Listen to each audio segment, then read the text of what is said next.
Hi guys, this DJRSNF88 speaking, with another update on Compton Quay. As you know, it is only 2 weeks to go until the event at the Gartell Railway. See my previous video for more information, and of course I might try and put some more information about the exhibition in the description below. But anyway, yes, 2 weeks. I'm excited but a bit nervous at the same time. Obviously, I've got, it's like making sure I have everything on the day, making sure that it performs all right, the locos are all right, and stuff like that. And of course, it's obviously taking models out and about sort of thing. And I'm always a bit nervous when I take my models out and about. You don't want to damage them or anything, because obviously they're like they're prized possessions really. But yes, I've decided the lineup for the what locos I'm going to use on the layout on the day. I'll probably go into a bit more of the description in that at the end of the video. But let's take a look at what I've done. Well, first of all, while we're at this angle, because it's a bit hard to move around up here, because it's quite cramped up here with all the boxes out, with all the little bits and pieces on there, and of course the layout itself lying on the floor. So I'm gonna pause the video when I go around to change the scenes on here. But anyway, looking at it from this angle, we can see that all the buildings are now back on the layout. And I must admit, I can see why, I really liked Compton Quay. Well, I really enjoyed making Compton Quay. It really, really does look a cosy little layout, with all the buildings on there, and of course all the little bits of scenery and stuff. It really is my original idea of what a micro layout should be like, really. And, I hope people, when they go and see it at the event, will think the same. But as you can see, I've got the main warehouse, which is up. I've also got the gatehouse, which is that one there, and the little sort of side hut there. And then of course we've got the pumping station, which is the one with the big chimney and the water tower there. Now I've also added a few vehicles.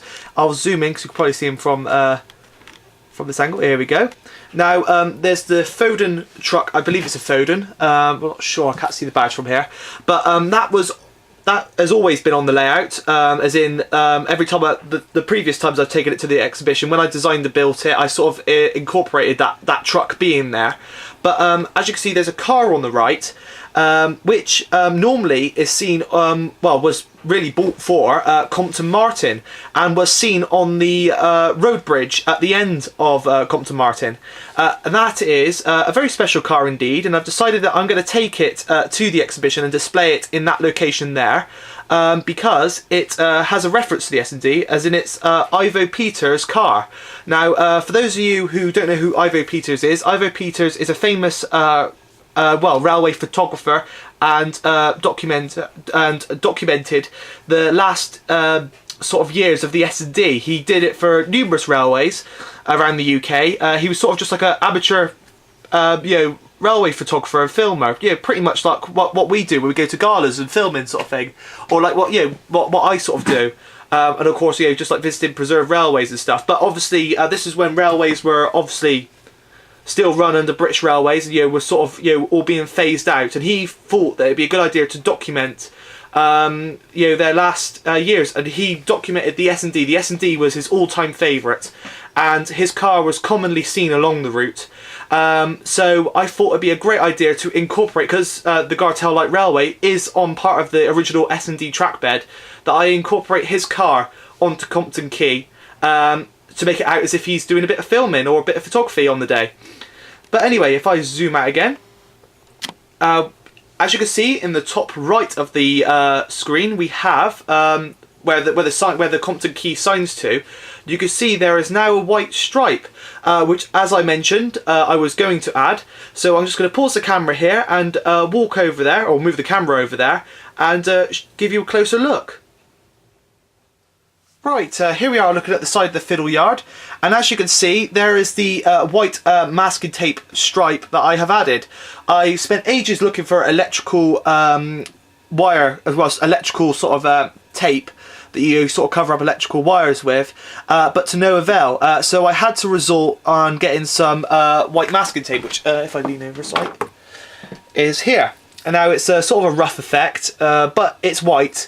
and it looks much better than the ghastly black tape that was on there, which was applied very, very rushed, because of, obviously, it was on the day of the Compton Model Railway Exhibition, and people were just about to come in, so it sort of had to really, really be quickly stuck on there and quickly smoothed down, you know, to sort that out.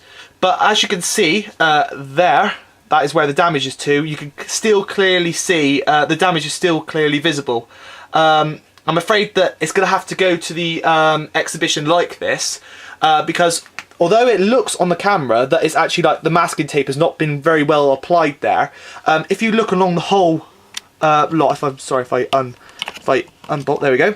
You can see along the whole lot there, I've really I've done quite well to apply the masking tape very, very smoothly, and it's not, this area here is not an air bubble, that is actually the cracks in the board. As I mentioned, it's a sort of an MDF sort of style board, you know, from the back of the bookshelf, because this Compton Quay was made totally from bits of a bookshelf, and this was the sort of the flimsy bit of wood that was used to add to the back of it, sort of thing, to stop books from falling out the back originally. But so it's quite cheap, flimsy material, and basically when Compton Martin came down on top of it right there, instead of causing one sort of split, it caused a number of splits, as you can see there. So it's sort of like all like sort of, there's like little chips and stuff, if that makes any sense. So I've done my best to sort of cover that up, and it does. I hope you agree that it does look better than the original black area of masking tape, which was there. I've thrown it in the bin now, but it's all screwed up, and it was all really awfully applied. It made it look a lot worse, but the white has, I must admit, does sort of enhance the area a bit, so you can see the crack. But you know, I think it's one of those things that it can't really be mended in any other way. I think the wood is too far gone. Obviously I've had suggestions on gluing, you know, holding it, putting a clamp on it and gluing bits back together and stuff.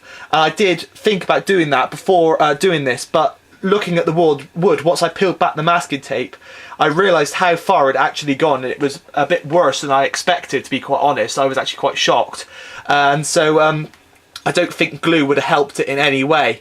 So really I managed to hold it all together, tried to get it as flat as possible, and then, you know, I layered this masking tape over the top, and it is, you know, relatively smooth. It looks, you know, well, if you see it in the flesh, it doesn't look as bad as it does on the camera, but it's, you know, it's quite well smoothed over. But you know, it's actually the cracks themselves where it's split and all the paint sort of holding, well, the remnant. Got my tongue tied there, but you know, the remains of the wood together. But well, that aside, I think that it's I've done an all right job there, and I hope you agree. It does, from a distance, it does actually look quite nice. It does add to the sort of the dock side effect, if I move that out of the way, of the layout. And if I turn the camera around, sorry, I've locked the tripod, but there we go. And there's one of the bollards. That was the name I was looking for last in the last update. So it does sort of give that dock side effect there, which I am quite pleased with, really. But also, again, in the last update, I totally lost my words, and the word I was looking for with these things was laminated, and someone did comment saying it was the word I was looking for was laminated, and yes, it was. That was the word I was looking for. But anyway, I still have yet to clean the tracks, but I think it is, you know, pretty much looking ready. I think the only one other thing I have to do is, if I pan around here, this is a blue sky back scene. You can see the glue has sort of you know, faded off a bit. I've got to be very careful here, because sometimes if you put too much PVA on, it goes all blobby, and you know, it can be seen through the back scene. So I'm going to be very, very careful about how I apply that. You can see just above the gatehouse there, if I zoom in, that was done where that was originally put on. This was done put on with wallpaper paste. It wasn't on the layout when it was put on. It was, of course, a separate board. But the thing is, it is so hard to get, as you know, if you're doing wallpaper in a house, very hard to get wallpaper flat, and wallpaper is quite thick.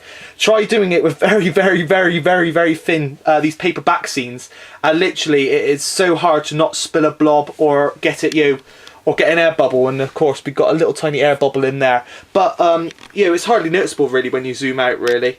Although I've told you, now you'll notice it. It's one of those things that when you tell people it's there, people look for it. So I guarantee that a few people, if you are watching this video, who are going to go to the exhibition, are going to go, yep, that's where the cracks to, and that's where the blobs to.